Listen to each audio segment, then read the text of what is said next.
আসসালামু আলাইকুম। 1 মিনিটে মাদ্রাসা থেকে পড়া হচ্ছে 7 নম্বর সবক। বিসমিল্লাহির রহমানির রহিম। আল্লাহ পাকের নামে আরম্ভ করছি, যিনি পরম দয়ালু অতীব মেহেরবান। নাহমাদুহু ওয়া নুসাল্লি আলা রাসূলিহিল কারীম। আমাদের তামাম প্রশংসা আল্লাহ তাআলার জন্য এবং আমাদের দুরূদ ও সালাম রাসূল কারীম সাল্লাল্লাহু আলাইহি সাল্লামের প্রতি। 1. নামাজের বিভিন্ন শব্দের অর্থ। আউযু অর্থাৎ আমি আশ্রয় চাহিতেছি। 2. একটি সুন্নত, গতকাল নামাজে দাঁড়ানোর এই 2টি সুন্নত বলা হইয়াছিল। 1. তাকবীরে তাহরিমার জন্য কান পর্যন্ত হাত উঠানোর সময় উভয় হাতের তালু কিবলার দিকে রাখা। 2. ওই সময় আঙ্গুলিগুলিকে উহাদের স্বাভাবিক অবস্থায় রাখা, অর্থাৎ বেশি ফাঁকাও থাকিবে না, আবার বেশি মিলানোও থাকিবে না।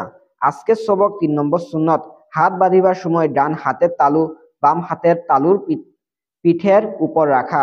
3. একটি কবিরা গুনাহ। কবিরা গুনাহ বা বড় গুনাহ তওবা ছাড়া মাফ হয় না এবং এই ধরনের একটি গুনাহই দুজকে পৌঁছাইবার জন্য যথেষ্ট। তবে আল্লাহ তাআলা দয়া করিলে তাহা ভিন্ন কথা। কবিরা গুনাহ হইল বিনা কারণে কোনো লোককে মন্দ বলা, অশালীন কিছু বলা। 4. গুনাহের ক্ষতিসমূহ। গুনাহ সমূহের কারণে দুনিয়াবি একটি ক্ষতি এই হয় যে গুনাহের কারণে দিল ও দেহ দুর্বল হইয়া যায়। দিলের দুর্বলতা এই যে নেক আমল ও নেক কাজের হিম্মত ও আগ্রহ লোপ পাইতে পাইতে অবশেষে একেবারে নিঃশেষ হইয়া যায়।